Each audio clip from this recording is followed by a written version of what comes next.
नमस्कार दोस्तों, साहित्यिक कहानियों के इस चैनल कहानियां जिंदगी की पर मैं शैली सुना रही हूँ श्री नरेंद्र कोहली जी द्वारा रचित उपन्यास वसुदेव का 61वां अध्याय।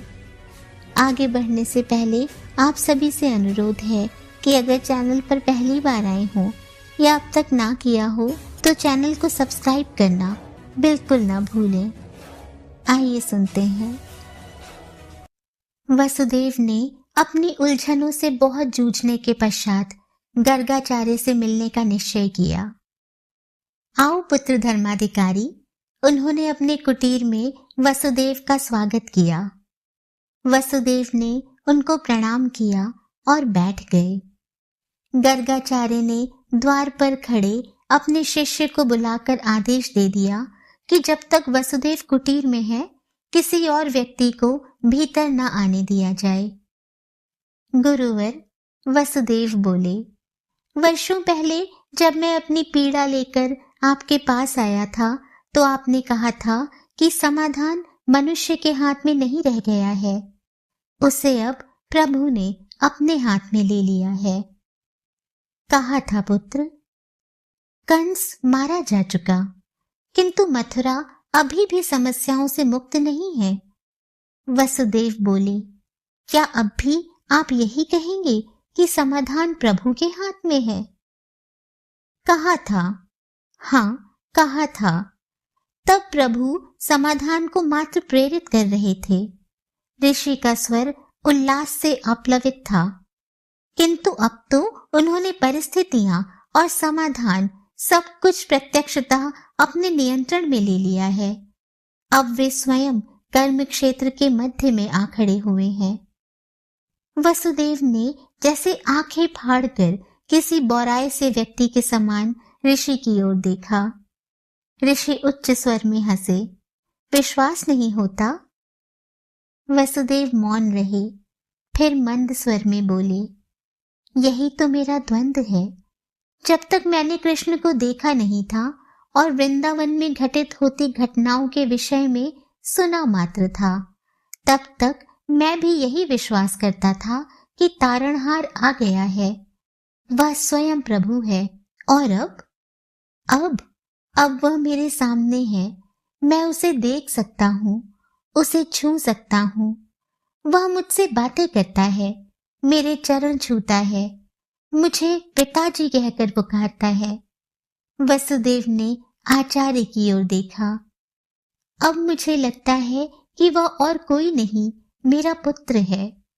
वह प्रभु कैसे हो सकता है? तो उससे क्या? उससे क्या? वसुदेव जैसे भन्ना गए। आचार्य, मैं उसके लिए चिंतित हूँ, उसके प्राणों के लिए भयभीत हूँ। वसुदेव बोले, कंस तो मारा गया, किंतु जरासंध जीवित है, बाणासुर जीवित है, कालियवन जीवित है। समाचार आ रहे हैं कि वे लोग एकजुट हो रहे हैं। वे मथुरा पर आक्रमण करेंगे।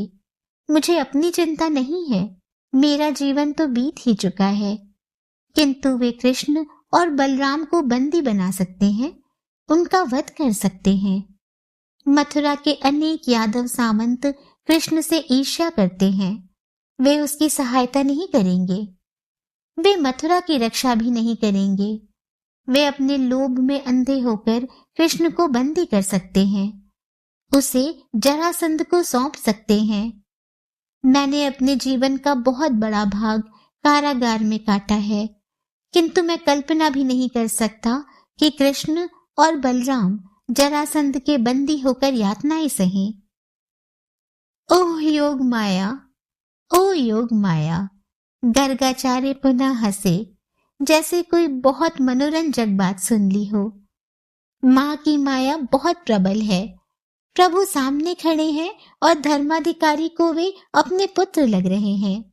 यही समझती रही यशोदा भी, उसके लिए चिंतित होती रही, रोती रही, लोगों से झगड़ती रही, उसे डांटती रही, डपटती रही, उखल से बांधती रही। वह मुझे पिताजी कहता है।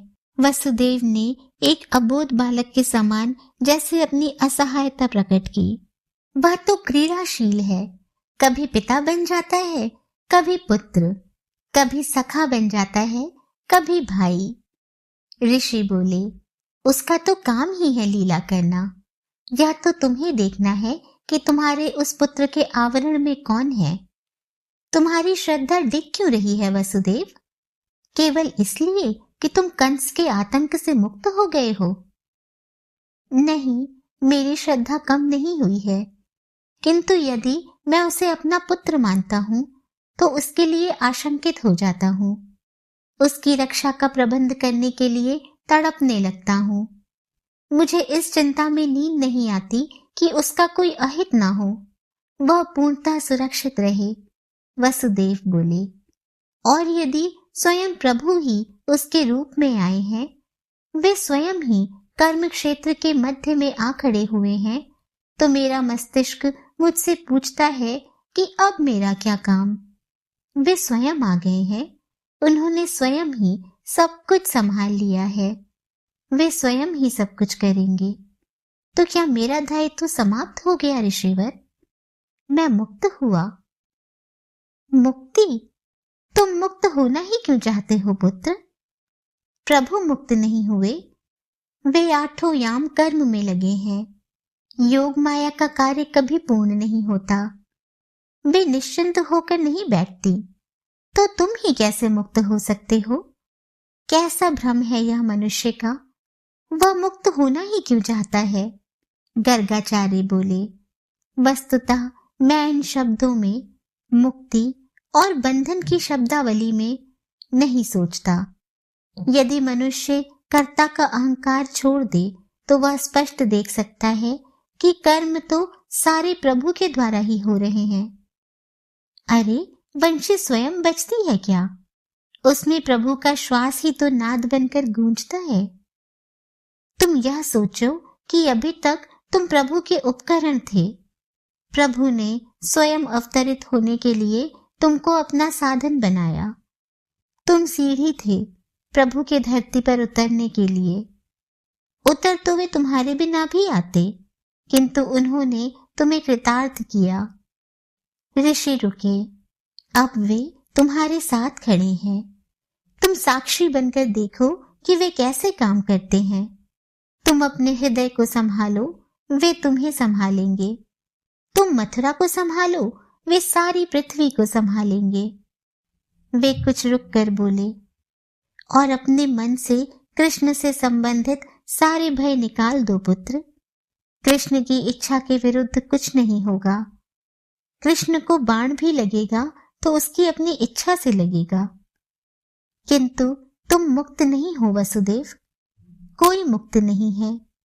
बूंद सोचती है कि वह सागर में मिल जाएगी तो उसे बहने से मुक्ति मिल जाएगी, किंतु वह कल्पना नहीं कर पाती कि वह सागर की लहर के रूप में सदा गतिशील ही नहीं, हिल्लोलित रहेगी। प्रभु सबके माध्यम से अपना काम करते हैं। तुम कृष्ण के स्थानापन्न थे और अब भी हो। स्वयं प्रभु कृष्ण के रूप में आए हैं, तो मैं कृष्ण का स्थानापन्न कैसे हो सकता हूँ? वसुदेव चकित थे। मैं तो एक साधारण, अति साधारण मनुष्य हूँ आचार्य। साधारण मनुष्य ही तो देखता है कि उसके आसपास प्रभु का कार्य कैसे हो रहा है। गर्गाचार्य हंसे। स्वयं को असाधारण समझने वाला तो मानता है कि इस संसार को प्रभु नहीं, वह चला रहा है। वह स्वयं को कर्ता घोषित कर देता है। स्वयं को कर्ता नहीं मानेगा तो कोई कार्य कैसे करेगा? जीवन की कला तो यही है कि मनुष्य देखे कि प्रभु उसके नहीं, उस शरीर के माध्यम से कैसे कार्य करता है। ये सारे शरीर प्रभु के यंत्र ही तो हैं। गर्गाचार्य की आंखें बंद हो गई। यदि व्यक्ति प्रभु को नहीं, स्वयं को देखेगा तो वैसे ही लोभ और क्रोध से जिह्वा लपलपाएगा, जैसे कल तक कंस लपलपा रहा था और आज मथुरा के अनेक यादव सामंत लपलपा रहे हैं। यहाँ तक कि तुम्हारे पुत्र भी। आचार्य हंस पड़े। कर्म प्रभु ने किया और ये लोग फल को लपक लेना चाहते हैं। योग माया। कर्म प्रभु का है तो फल भी प्रभु के लिए ही क्यों नहीं छोड़ देते? मैं क्या करूं आचार्य? तुम्हारी परीक्षा समाप्त तो नहीं हो गई वसुदेव कि कहूं कि विश्राम करो। गर्गाचार्य ने आकाश की ओर देखा। कंस की शक्ति के विरुद्ध तुम धर्म के पक्ष में खड़े थे। अब जरासंध आएगा और पूछेगा कि तुम किसका पक्ष लेते हो। संभव है स्वयं प्रभु पूछें, तुम किसके पक्ष में हो? आप मुझे भयभीत कर रहे हैं आचार्य? नहीं, मैं तो केवल इतना कह रहा हूं कि कामना मनुष्य को निरंतर भरमाती है। प्रभु की योग माया। गर्गाचार्य गंभीर थे। शत्रु के रूप में मित्र आएगा और मित्र के रूप में शत्रु। धर्म के रूप में अधर्म आएगा और अधर्म के रूप में धर्म। सुख के रूप में दुख आएगा और दुख के रूप में सुख। उपलब्धि के रूप में वंचना आएगी और वंचना के रूप में उपलब्धि। सतोगुण का वेश धारण कर तमोगुण आएगा। निष्क्रियता आएगी संतोष का चोला पहनकर। तुम्हारे अपने परिजन लोभ में बंधे अपनी आत्मीयता की दुहाई देकर तुम्हें अधर्म के लिए बाध्य करने का प्रयत्न करेंगे। तुम्हारे अपने पुत्र, तुम्हारी अपनी पत्नियां, तुम्हारे अपने मित्र, तुम्हारे अपने संबंधी। तुम्हें अपने लोगों को जगाए रखना है, उन्हें सुविधाओं की दलदल से निकालकर धर्म की शिला पर खड़ा करना है। जब तक लोग प्रभु के लिए जीते हैं वे समृद्ध और शक्तिशाली होते हैं। जिस दिन वे अपने लिए जीने लगते हैं वे शत्रुओं से नहीं अपने आप से लड़ने लगते हैं। पुत्र जो अपने आप से लड़ने लगता है उसकी रक्षा प्रभु भी नहीं करते। प्रभु उसके मध्य विद्यमान होते हैं और वे नष्ट होते जाते हैं। आचार्य, मैं उन्हें प्रभु के लिए जीने के लिए कैसे कह सकता हूँ? वसुदेव ने कहा, वह तो मेरा पुत्र है। प्रभु के रूपों को पहचानना कठिन है पुत्र। आचार्य की मुद्रा गंभीर हो गई। वह कभी पुत्र के रूप में आता है तो कभी भाई के रूप में, कभी देश के रूप में, कभी राष्ट्र के रूप में, कभी धर्म के रूप में, कभी संस्कृति के रूप में, किंतु वह स्वार्थ के रूप में कभी नहीं आता। वह त्याग और बलिदान का आवरण ओढ़ कर आता है। आपने तो मुझे उलझन में डाल दिया आचार्य। इस देश की रक्षा करना वसुदेव, यही तुम्हारे जीवन का ध्येय है। तुम्हारा जन्म ही इसीलिए हुआ है पुत्र। तुम यादवों का पुण्य हो। क्यों? कृष्ण यादवों की रक्षा नहीं करेगा? नहीं, प्रभु केवल धर्म की रक्षा करते हैं। ऋषि बोले, तुम यादवों के धर्म को बचाओ, प्रभु यादवों को बचा लेंगे। वसुदेव बैठे सोचते रहे। कृष्ण ने अपने मातुल का वध किया था, संबंध की चिंता नहीं की थी। कंस ने अपने नवजात भांजों का वध किया था, उसने भी संबंध की चिंता नहीं की थी, किंतु उसने भय के कारण अपने भांजों को मारा था। और कृष्ण ने धर्म की रक्षा के लिए अपने मामा का वध किया। सच पूछो तो वसुदेव, प्रभु शाश्वत नियम ऋत की रक्षा करते हैं। वही ऋत वाणी में सत्य है और आचरण में धर्म है। ऋत, मत्य और धर्म में कोई अंतर नहीं है पुत्र। वसुदेव के कानों में कृष्ण के शब्द गूंज रहे थे। उसने भी यही कहा था, एकदम यही, इन्हीं शब्दों में। कैसा अद्भुत संयोग है कि गर्गाचार्य कृष्ण के ही शब्दों को दोहरा रहे हैं। तो प्रभु यादवों की रक्षा के लिए नहीं आए हैं, वे केवल धर्म की रक्षा के लिए आए हैं। धर्म, धर्म की रक्षा। तो आचार्य, धर्म को बल देना होगा। हाँ, पर कैसे दोगे धर्म को बल? वसुदेव उनकी ओर देखते रहे। कदाचित वे कुछ बताएं, किंतु आचार्य गूंगे का गुड़ खा रहे थे। वे आत्ममुग्ध से मुस्कुराते रहे।